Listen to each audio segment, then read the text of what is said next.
There's no such thing as bad press, so the saying goes. I'm Jamie Gorman, host of Be Better at Business TV, and I'm here this morning with Asha Sedalia Bruot of Asha Public Relations, and we're going to explore that saying, and then we're also going to discuss how public relations can help you be better at business. Good morning, Asha. Good morning. Thanks for having me. Thank you for being here. So, is there no such thing as bad press? Well, I definitely believe there is bad press. Okay. My thought is if it's a negative impression, it certainly is bad press. Right. But really, here's the beauty with public relations. You can take that negative story and turn it into a positive experience. When a company takes ownership of an issue, if they can use honesty and integrity and forthright communication, Right. many times the public will perceive that in a very positive way, and again, turn that opportunity into a positive one for the company. Right. When I was getting my MBA, one of our teachers was our professors.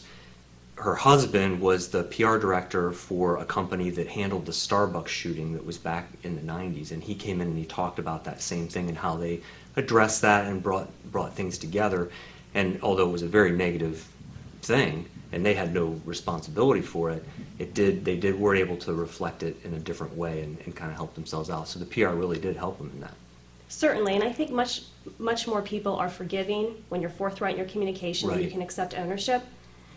It's when you're trying to hide behind a crisis Yes. that most people will think, okay, this is a situation or this is a company maybe I don't want to deal with because of their negative experience. Right.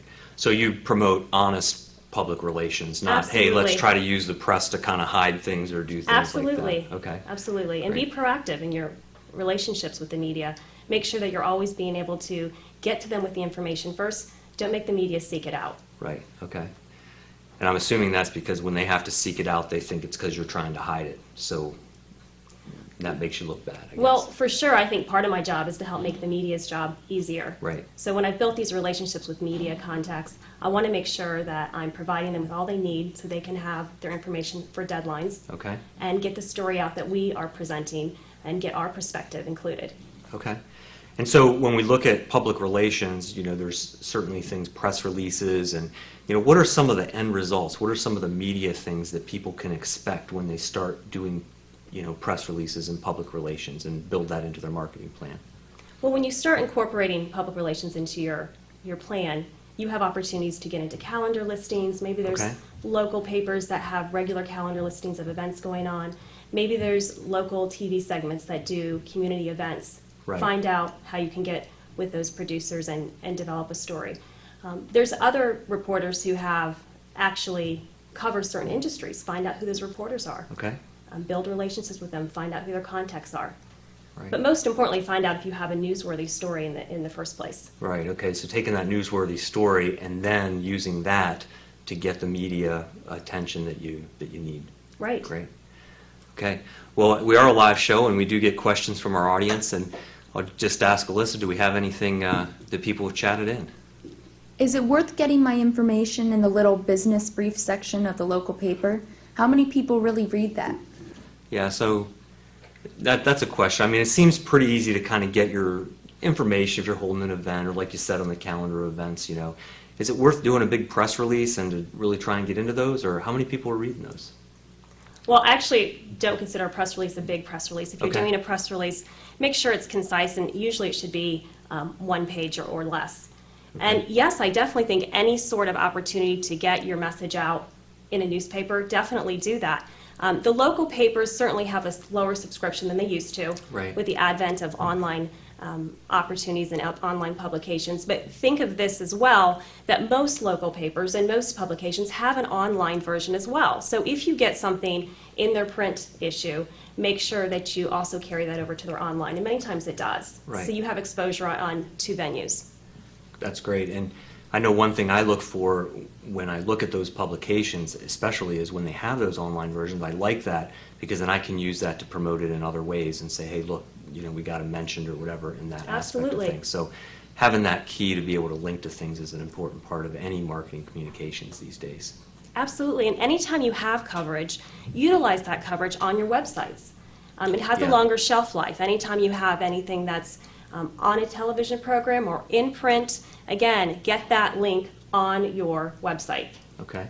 And what's kind of your process when you look at going to a new client? What's your process for starting them out in public relations? Where do you kind of begin to talk to them? Well, one of the first things we do when we meet is I kind of do a brainstorm research session with them where I find out what kind of content, what kind of information do they have that would be of interest to the audience, Okay. or to readers, or to the viewers. Is it just local content? Is there regional content? Is there national level content? Right. There are times when I have to meet with a client and tell them, I really don't think PR is a fit for you. Okay. There are no stories here. Right. There might be advertising opportunities, but again, PR goes to a higher level where we're looking at building awareness and credibility about the character and the identity of a company. Right. So after we identify what those stories are, we put together what I call a story Bible. Okay. I look at an entire year and I fill in month per month what your story opportunities might be. Okay. Now, PR, I think, is most effective when you're proactive. And you can put the stories out there where they make sense, and maybe it can tie into another regional or national event that's going in. Right.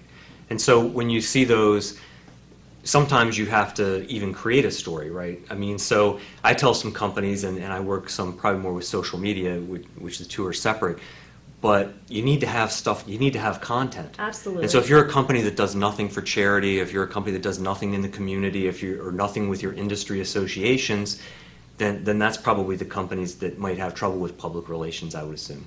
I completely agree. Again, sometimes if the content might not be there on the service, and this is mainly because a lot of times companies are so invested in their day-to-day operations, they're not Right. looking ahead, or they're not looking from the creative perspective how to turn this into a story opportunity. Right. Part of my job is to sit there and evaluate that and say, okay, we don't have a lot going on in March and April. What can we have going on? What's our potential? Right. So it's a little bit of digging, it's a little bit of research, but again, that's where the creativity comes in. It's certainly something I really enjoy working with the Right. client. And then what's the end value? Why would you want to do public relations instead of just a straight out advertising campaign? Well, one of the things I say, I also teach at Catholic University, I tell my students is that, again, same family, different babies. Right. So I don't think you do PR in exclusion of advertising, Okay. because advertising might be a fit. Maybe if you're doing a large event and you're trying to sell tickets and it's a short-term campaign where you're trying to make sure you're getting immediate feedback on an Right. event. Mm-hmm. But if you're doing PR and I call it more of a marathon, you're trying to build credibility, you're trying to build awareness. You want people to look at you in a way that says, you know what, that company makes me feel good in a way where I want to use their service. Right. Okay, you want to engage them in an emotional way. Right. And so certainly the marketing objective, right? One is, advertising can be a little bit more action-oriented, that type of thing. Public relations might be a little bit more awareness attitude related Sure. as you go through. And I look at it too as it's trying to keep your company top of mind. Right. So when they are in that decision-making process, whatever that service or product might be, they'll think, wow, I keep seeing them in the newspaper. Right. I just saw them on television last night. Okay. I just saw them, posted on Facebook 10 times in the past couple of weeks. Right. Okay, those all work together and hopefully come into a way where you have the most awareness out there in your market. Right. Now, what's the difference in credibility, expertise? So when you see something in the press, are you more likely to feel, hey, that's a little bit more credible of a story than an advertisement? Well, in my opinion, for sure. I mean, one of the things Right. I say, again, to my students is we'll take the Washington Post, which is a reputable newspaper, Right.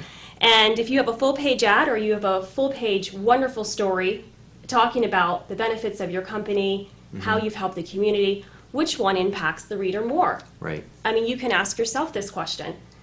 Most of my students and myself, I would say the story. And even if you go to a restaurant and you see a wall and it says all the restaurant critiques about how wonderful this Right. restaurant is, all of a sudden you're standing in that line, you think, I'm in a place that's important. Right. Because of these objective reporters, and the goal, again, of journalism is to be objective. So when you have a reporter write about you or cover you in a news article or a story on television, the objectivity provides that credibility. Yes. With advertising, you know the company paid for it. You know it's going to be placed in there. With public relations, it's something where I can pitch a story, but it's certainly the decision of the editors and the reporter to decide if they're going to run it or not. Right. So it goes to the old adage, is it's better to have somebody else saying good things about you than you saying them yourself. I agree. Great. Well, we've talked a lot about public relations, but is there anything more specific you'd like to share about Asha Public Relations specifically? We are a public relations firm that specializes in customized PR planning. Okay. And we're very strategic in business planning as well as putting story planning together, and we're very aggressive with media relations. Okay. Great. So, Thank you. Well, thanks for joining us. thank you. Thank you for joining us here on Be Better at Business TV. I'm Jamie Gorman, host of Be Better at Business TV, and if you found this content useful, I encourage you to share it with your colleagues, share it with your clients, share it with your friends. But most of all, use this content, go out and be better at business.